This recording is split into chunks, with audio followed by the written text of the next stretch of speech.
ಗಂಗಾ ಲಕ್ಷ್ಮೀ ಬಾರಮ್ಮ.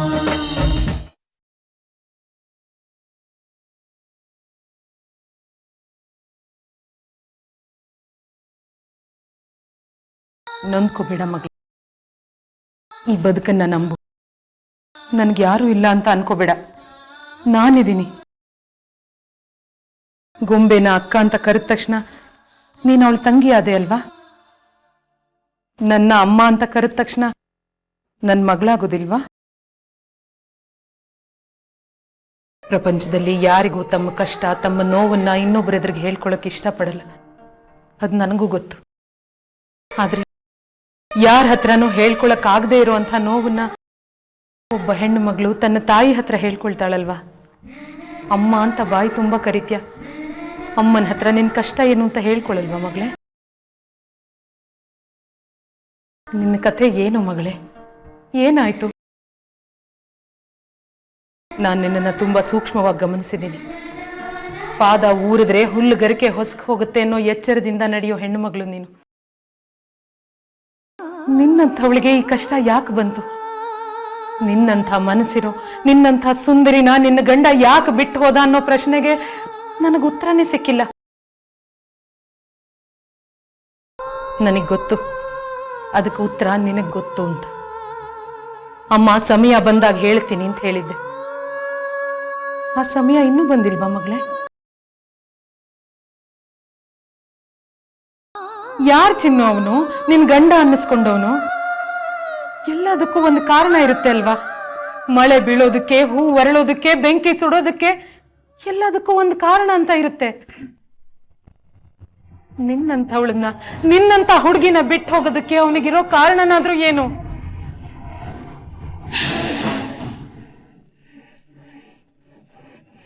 ನೀನಂಥ ಮಾಡಬಾರದ ತಪ್ಪೇನಾದ್ರೂ ಮಾಡಿದ್ಯಾ ಮಗಳೇ?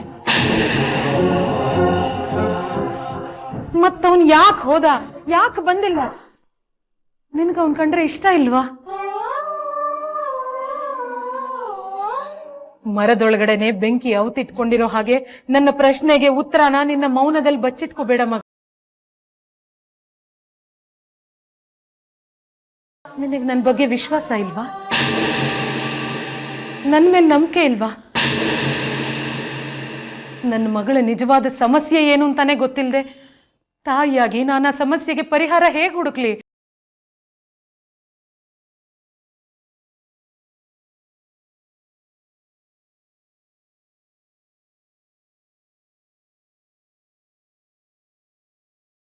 ಅವ್ವ, ನಿಮ್ಮ ಮೇಲೆ ನನಗೆ ನಂಬಿಕೆ ಇಲ್ಲ, ವಿಶ್ವಾಸ ಇಲ್ಲ ಅಂತಲ್ಲ. ನೆರಳು ಕೊಟ್ಟವ್ರನ್ನ ನಮ್ದೇ ಇರೋಷ್ಟು ಕೆಟ್ಟ ಹುಡುಗಿ ನಾನಲ್ಲ. ನೀವು ನನ್ನ ಹೆಂಗೆ ಮಗಳು ಅಂತ ನಂಬಿದಿರೋ, ನಾನು ಹಾಗೆ ನಿಮ್ಮನ್ನ ಅವ್ವ ಅಂತ ನಂಬಿದ್ದೀನಿ. ನನ್ನ ಮಾತಿಗೆ ಆ ದೇವರೇ ಸಾಕ್ಷಿ.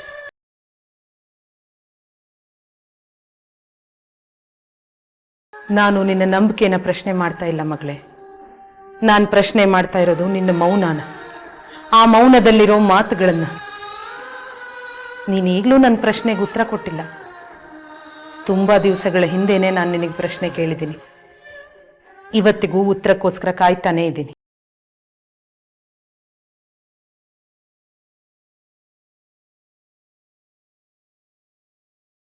ಬಿರುಗಾಳಿಲಿ ತೋರಿ ಹೋಗ್ತಿರೋ ಎಲೆ ನಾನು. ಯಾರಾದ್ರೂ ಎಲ್ಲಿಗೆ ಹೋಗ್ತಿದ್ಯಾ ಅಂತ ಕೇಳಿದ್ರೆ ನಾನು ಏನ್ ಹೇಳಲಿ? ಆ ದೇವ್ರು ನನ್ನ ತಾಯಿನ ಕಿತ್ಕೊಂಡ್ಬಿಟ್ಟ. ಆದ್ರೆ ಅದೇ ದೇವ್ರು ಈ ಮನೆಯ ಕರ್ಕೊಂಬಂದು ನಿಮ್ಮಂತ ತಾಯಿ ಹತ್ರ ಬಿಟ್ಟ. ದೇವ್ರಂತ ಗಂಡ ಕೊಟ್ಟ. ಆದ್ರೆ ಅವನೇ ಅವರಿಂದ ದೂರ ಇರುವಾಗ ಮಾಡ್ಬಿಟ್ಟ. ಎಲ್ರೂ ನನ್ನ ಅದೃಷ್ಟ ಲಕ್ಷ್ಮಿ ಅದೃಷ್ಟ ಲಕ್ಷ್ಮಿ ಅಂತಾರೆ. ಇದೇ ನಾನು ಕೇಳ್ಕೊಂಬಂದ ಅದೃಷ್ಟ. ಆ ನಿನ್ನ ದೇವ್ರಂಥ ಗಂಡ ನಿನ್ನಂಥ ದೇವತೆಯಿಂದ ಯಾಕೆ ದೂರ ಇದ್ದಾನೆ? ಒಂದು ಹೃದಯ ಅಂತ ಇಲ್ವಾ? ಒಂದು ಮನಸ್ಸು ಅಂತ ಇಲ್ವಾ? ಅವ್ವ, ಅವ್ರು ತುಂಬಾ ಒಳ್ಳೆಯವರು. ಈ ಕಾಲದಲ್ಲಿ ಅವ್ರಂತವ್ರು ಇದ್ದಾರೆ ಅಂದ್ರೆ ಯಾರು ನಂಬೋದಿಲ್ಲ. ಅವ್ರು ನನ್ನಿಂದ ದೂರ ಹೋಗಿಲ್ಲ ಅವ್ವ, ನಾನೇ ಅವರಿಂದ ದೂರ ಇರೋದು. ಈ ಅವರು ಅಂದ್ರೆ ಯಾರು ಚಿನ್ನು? ಅವ್ರಿಗೊಂದು ಹೆಸರು, ಒಂದು ಊರು ಅಂತ ಇರ್ಬೇಕಲ್ವಾ? ನೀನೇ ಅವರಿಂದ ದೂರ ಇದೆಯಾ ಸರಿ, ಅದಕ್ಕೊಂದು ಕಾರಣ ಅಂತ ಇರ್ಬೇಕಲ್ವಾ? ಅವ್ರ ಪಾಲಿಗೆ ನಾನು ಬೆಂಕಿ ಇದ್ದಾಗೆ, ಅವ್ರ ಹತ್ರ ಬಂದ್ರೆ ಎಲ್ಲಿ ಸುಟ್ಟೋಗ್ತಾರೋ ಅಂತ ಭಯ. ನನ್ನ ಪಾಲಿಗೆ ಅವ್ರು ನೀರಿದ್ದಾಗೆ, ಅವ್ರ ಹತ್ರ ಹೋದ್ರೆ ಎಲ್ಲಿ ಕೊಚ್ಚೋಗ್ತೀನೋ ಅಂತ ಭಯ. ಒಗಟಿನ ಹಾಗೆ ಮಾತಾಡ್ತೀಯ ಹೊರತು ಪ್ರಶ್ನೆಗೆ ಉತ್ತರ ಮಾತ್ರ ಕೊಡೋದಿಲ್ಲ. ಅವ್ವ, ಕೆಲವು ಒಗಟಿಗೆ ಉತ್ತರನೇ ಇರಲ್ಲ ಅವ್ವ. ನನ್ನ ಬಾಳು ಉತ್ತರನೇ ಇಲ್ದಿರೋ ಒಗಟು. ಕೆಲವು ಪ್ರಶ್ನೆನ ಕೇಳಬಾರ್ದು, ಕೆಲವು ಉತ್ತರನ ಹೇಳ್ಬಾರ್ದು ಅಂತ ತಾತಮ್ಮ ಹೇಳ್ತಿತ್ತು. ಇನ್ಮೇಲೆ ನಾನು ಇನ್ನೇನು ಪ್ರಶ್ನೆ ಕೇಳೋದಿಲ್ಲ ಚಿನ್ನು. ನಿನ್ಗಾಗೆ ಉತ್ತರ ಹೇಳ್ಬೇಕು ಅಂತ ಅನ್ಸಿದ್ರೆ ಹೇಳು. ನಿನಗಾಗ ಅನ್ಸೋ ತನಕ ನಾನು ಕಾಯ್ತೀನಿ.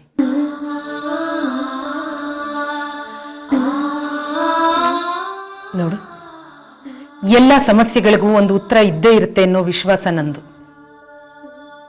ನಿನಗೆ ನನ್ನ ಮಗನ ಬಗ್ಗೆ ಗೊತ್ತಿಲ್ಲ, ಅವನು ಎಂಥ ಬುದ್ಧಿವಂತ ಗೊತ್ತಾ? ನಾನು ಇದನ್ನು ಯಾಕೆ ಹೇಳ್ತಾ ಇದ್ದೀನಿ ಅಂದ್ರೆ, ನಿನ್ ಗಂಡ ಈ ಜಗತ್ನಲ್ಲಿ ಎಲ್ಲೇ ಔತ್ಕೊಂಡಿದ್ರು ನನ್ನ ಮಗ ಹುಡುಕೊಂಡು ಬರ್ತಾನೆ. ನಾನು ಅವನಿಗೆ ಹೇಳ್ತೀನಿ, ಅವನು ನಿನ್ನ ಗಂಡನ್ನು ಒಂದು ಮಾಡ್ತಾನೆ. ನನ್ನ ಕಣ್ಣೆದ್ರಿಗೆ ನೀನು ನಿನ್ ಗಂಡ ಸುಖವಾಗಿ ಸಂಸಾರ ಮಾಡ್ಕೊಂಡಿರ್ತೀರ ಅನ್ನೋ ನಂಬಿಕೆ ನಂದು. ನನ್ನ ನಂಬಿಕೆ ಯಾವತ್ತೂ ಸುಳ್ಳಾಗಲ್ಲ. ನನ್ನ ಮಗ ನನ್ನ ನಂಬಿಕೆನ ಯಾವತ್ತೂ ಸುಳ್ಳಾಗ್ಸಲ್ಲ. ಈ ಬದುಕು ಕಟ್ಕೊಂಡಿರೋದೇ ನಂಬಿಕೆಯಿಂದ, ನಂಬಿದ ಸಂಬಂಧಗಳಿಂದ. ಸಂಬಂಧ ಅನ್ನೋದು ತುಂಬಾ ದೊಡ್ಡದು ಮಗಳೇ. ಅವ್ವ, ಗದ್ದೆ ಕಟ್ಟಿದ ನೀರು, ಕೆಚ್ಚಲಿಂದ ಕರೆದ ಹಾಲು, ನಿದ್ದೆ ಕಟ್ಟಿದ ಕನಸು ಯಾವತ್ತೂ ವಾಪಸ್ ಬರಲ್ಲ ಅಂತ ತಾತಮ್ಮ ಹೇಳ್ತಿತ್ತು. ನೋಡು, ನಾನು ನಿನ್ನಮ್ಮ ಹೇಳ್ತಾ ಇದ್ದೀನಿ, ನಿನ್ನ ಗಂಡ ನಿನ್ನ ಹತ್ರ ವಾಪಸ್ ಬಂದೇ ಬರ್ತಾನೆ. ಅದು ನನ್ನ ವಿಶ್ವಾಸ.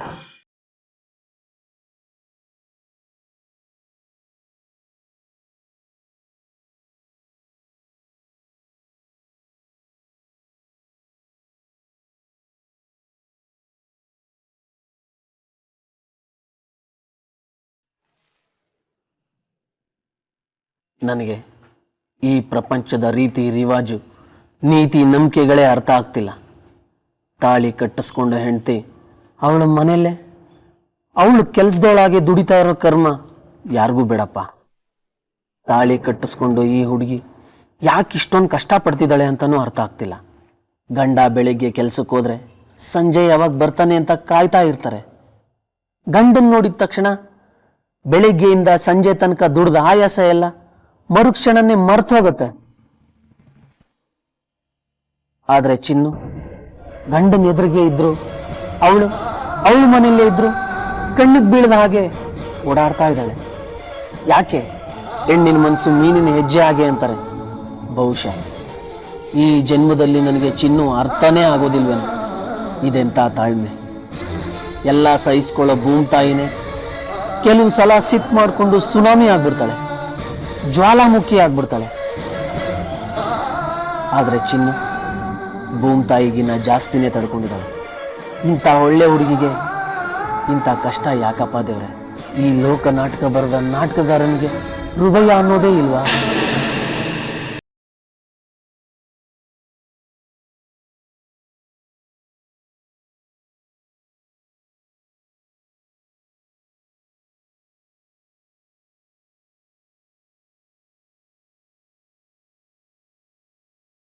ಅಣ್ಣ, ಶುಂಠಿ, ಹಸಿಮೆಣಸಿಕಾಯಿ, ಕೊತ್ತಂಬರಿ ಸೊಪ್ಪು ತಗೊಂಬ ಅಂದ್ರೆ ಇಲ್ಲಿ ನಿಂತ್ಕೊಂಡು ಏನ್ ಮಾಡ್ತಾ ಇದ್ಯಾ? ಅದನ್ನಾಗ್ಲೇ ತಗೊಬಂದು ಫ್ರಿಜ್ನಲ್ಲಿ ಇಟ್ನಲ್ಲ ಚಿನ್ನು. ಹೌದಾ? ನಾನು ನೋಡ್ಲೇ ಇಲ್ಲ. ಅದ್ ಸರಿ, ನೀನ್ ಯಾಕೆ ಒಂಥರ ಇದ್ಯಾ? ಯಾವ ಥರ ಇದ್ದೀನಿ? ದಿನ ಇರೋ ಹಾಗೆ ಇದ್ದೀನಪ್ಪ. ನಾನು ಈ ಮನೆಗೆ ಬಂದಾಗಲೇ ನೀನು ಒಂಥರ ಇದ್ದೆ, ಈಗಲೇ ಒಂಥರ ಇದೆಯಾ? ಅದು ಯಾಕೆ ಅಂತ ನನಗೆ ಗೊತ್ತಿಲ್ಲ. ಅದು ಸರಿನೇ, ನೀನು ಅಷ್ಟೇ. ಈ ಮನೆಗೆ ಬಂದಾಗ ಒಂಥರ ಇದ್ದೆ, ಈಗಲೇ ಒಂಥರ ಇದೆಯಾ? ನನಗೂ ಅದೇ ಗೊತ್ತಾಗ್ತಿಲ್ಲ. ನಿನ್ನೆ ಅಂದ್ಕೊಂಡಂಗೆ ನಾಳೆ ಇರಲ್ಲ, ನಾಳೆ ಏನಾದರೂ ಆಗ್ಬೋದಲ್ವಾ ಅಣ್ಣ? ಅದೇ ನನಗೂ ಭಯ ಚಿನ್ನ. ನಿನ್ನೆ ಏನೋ ಆಗ್ಬಾರ್ದಾಗೋಗಿದೆ, ಆದರೆ ಅದೇ ಕಾರಣಕ್ಕೆ ನಾಳೆ ಏನಾಗುತ್ತೋ ಅನ್ನೋ ಭಯ. ಆಗ್ಬಾರ್ದಾಗೋಗಿದೆ ಅಂದ್ರೆ ಏನ್ ಅರ್ಥ ಅಣ್ಣ? ಅಂದ್ರೆ ಈಗಾಗ್ಲೇ ಏನಾಗಿದೆ ಅಂತ ನಿಂಗೆ ಮೊದ್ಲೇ ಗೊತ್ತು ಅಂತನಾ? ಬೈಕೆ ಮುಚ್ಚಿಟ್ಕೋಬಹುದು, ಬಸರು ಮುಚ್ಚಿಟ್ಕೊಳಕ್ಕಾಗತ್ತಾ? ನಿಜ ನಿಜನೇ ಅಲ್ವಾ? ಎಲ್ರಿಗೂ ಒಂದಲ್ಲ ಒಂದಿನ ಗೊತ್ತಾಗ್ಲೇಬೇಕಲ್ವಾ? ನಾವ್ ಯಾರಿಗೂ ಹೇಳ್ದಿರೋ ಮಾತು ಬೇರೆಯವ್ರಿಗೆ ಹೆಂಗಣ್ಣ ಗೊತ್ತಾಗುತ್ತೆ? ಕೆಲವು ಸಲ ನೀನು ಏನೇನೋ ಹೇಳ್ಬಿಡ್ತೀಯ. ನೀನಾಗ ಅನ್ಕೊಂಡಿದ್ಯಾ ಅಷ್ಟೇ, ಆದ್ರೆ ನೀನ್ ಅನ್ಕೊಂಡಿರೋದು ನಿಜ ಅಲ್ಲ. ಸತ್ಯ ಅಂದ್ರೆ ಸೆರಗಲ್ ಕಟ್ಕೊಂಡಿರೋ ಕೆಂಡ ಇದ್ದ ಹಾಗೆ. ಅಣ್ಣ, ನಂಗೆ ಯಾಕೋ ತುಂಬಾ ಭಯ ಆಗ್ತದೆ. ಅವ್ವ ಏನ್ ಹೇಳಿದ್ರು ನೀನು ಅದನ್ನೇ ಹೇಳ್ತಾ ಇದ್ಯಾ. ನಿಜ ಚಿನ್ನು, ಇತ್ತೀಚೆಗಂತೂ ಅಮ್ಮನಿಗೆ ನಿಂದೇ ಚಿಂತೆ. ಮೊದ್ಲು ಚಂದನ್ ಬಗ್ಗೆನೇ ಯೋಚನೆ ಮಾಡ್ತಿದ್ರು, ಈಗ ನೀನ್ ಬಂದ ಮೇಲಂತೂ ಚಂದನ್ಗಿಂತಲೂ ಜಾಸ್ತಿ ನಿನ್ ಬಗ್ಗೆನೇ ಯೋಚನೆ ಮಾಡ್ತಿರ್ತಾರೆ. ನೀನ್ ಯಾರ ಹತ್ರ ಏನ್ ಹೇಳ್ದೆ ಹೋದ್ರು ಪರವಾಗಿಲ್ಲ, ಕಡೆ ಪಕ್ಷ ಅಮ್ಮನ ಹತ್ರನಾದ್ರೂ ಸತ್ಯ ಏನು ಅಂತ ಹೇಳ್ಬಾರ್ದಾ? ಈಗಾಗ್ಲೇ ಅಮ್ಮ ಹೇಗೆ ಅಂತ ನೀನು ಗೊತ್ತಿರ್ಬೇಕಲ್ವಾ? ಅವ್ರು ಯಾರನ್ನೂ ಅಷ್ಟೇ ಪರರು ಅಂತ ಅನ್ಕೊಂಡವ್ರೆ ಅಲ್ಲ, ನನ್ನ ಜನ, ನನ್ನೋರು ಅನ್ಕೊಂಡು ಜಾತಿ. ಚಿನ್ನು, ನೀನು ಗೊತ್ತಿಲ್ಲ, ಅಮ್ಮನ್ಗೆ ನಿನ್ ಕಂಡ್ರೆ ಎಷ್ಟಿಷ್ಟ ಅಂತ ನೀನು ಗೊತ್ತಿಲ್ಲ. ಅವ್ರ ಹತ್ರ ಸತ್ಯ ಏನು ಅಂತನಾದ್ರೂ ಹೇಳು. ಹೇಗೆ ಹೇಳಿ?